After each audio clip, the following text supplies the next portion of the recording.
구독, 좋아요는 요렇게에게 큰 힘이 됩니다. 오늘 동영상에서는 보이는 것과 보이지 않는 것의 내용을 이어서 소개하겠습니다. 바스티아는 군대 축소를 반대하는 주장에 대해 통쾌한 일격을 가합니다. 책에 의하면 이 사람은 군대가 제공하는 본래의 서비스 때문이 아니라 그것이 경제에 미치는 파급 효과를 내세워서 군대의 축소를 반대하고 있다. 내가 문제시하는 것은 바로 이 같은 주장이다.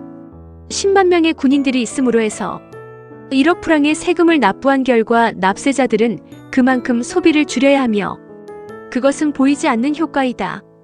만약 군대의 규모를 확대하는 것이 나라 전체의 이익이 된다면 왜 이 나라의 모든 남성들을 군인으로 소집해야 한다고 주장하지 않는가? 라고 합니다. 국가를 방어하기 위해 꼭 필요한 정도의 군대를 유지하는 것은 경제적 가치만으로 따질 수 없습니다. 그러나 군대 규모를 확대하는 것이 고용을 창출하는 경제적 효과가 있다는 엉터리 주장으로 변질된다면 심각한 문제가 되지요. 비슷한 사례는 많습니다. 기본소득을 올려주면 소비가 증가하고 소득주도 경제 성장이 가능하다는 엉터리 주장이지요. 과연 그럴까요? 기본소득을 올리려면 증세를 해야 합니다.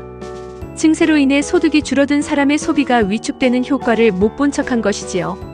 만일 소득주도 성장이 가능하다면 매년 기본소득을 100%씩 인상하면 어떨까요? 아니 200%씩 인상하면 더 좋지 않을까요?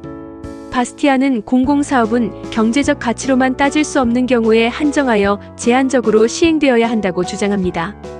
책에 의하면 철도나 교량이 필요해서 지어야겠다면 그 자체만으로도 충분한 이유가 된다. 그런데 노동자들의 일자리를 만들기 위해서 공공사업을 벌여야 한다는 것이다. 라고 합니다. 엉터리 공공사업 확대의 문제점을 지적한 겁니다. 공공사업을 하면 어느 정도 일자리가 만들어집니다. 그런데 일자리를 만들기 위해서 공공사업을 벌이겠다면 안경을 쓰기 위해 코가 만들어졌다는 엉뚱한 주장을 하는 꼴이 됩니다. 실업률을 낮추기 위해서는 시장에서 일자리가 창출되어야 합니다.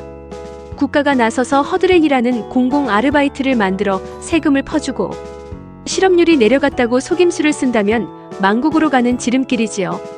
바스티아는 중간상, 즉 상인에 대한 부정적 시각을 비판합니다. 책에 의하면 사회주의자들이 중간상들을 기생충이라고 부른다. 그렇다면 공무원과 중간상 중 어느 쪽이 더 기생충인가? 기업들의 최대 관심사는 가장 싼 값에 사서 모든 비용을 축소하고 가장 작은 노력으로 가장 큰 결과를 얻어내는 것이다. 기업들은 이 지역의 식량을 분배하는 기준은 가격이다. 식량 가격이 가장 높은 곳, 즉 가장 식량이 귀한 곳부터 그 배급이 시작된다. 라고 합니다. 일단 공무원이 손을 대면 비용이 많이 발생합니다. 그러므로 꼭 필요한 공공의 업무가 아니면 공무원이 관여하지 않는 것이 비용 절감 차원에서 꼭 필요합니다. 반면 기업은 시장에서 작동되는 원리를 잘 이해하고 있으므로 최소의 비용으로 최대의 효과를 얻으려고 합니다. 조선시대 정조 때 한양에 기근이 들어 쌀값이 폭등하였습니다. 각 지방에서 쌀을 비싸게 팔려고 한양에 몰려들었습니다. 공무원의 시각에서 보면 폭리를 취하는 중간상의 횡포를 묵과할 수 없었겠지요. 이때 한성부윤, 즉 현재 서울시장에 해당하는 직위에 있는 사람이 정조에게 폭리를 취하는 중간상을 처형해야 한다고 상소문을 올렸습니다. 정조는 이 상소문에 공감하는 교지를 내렸습니다.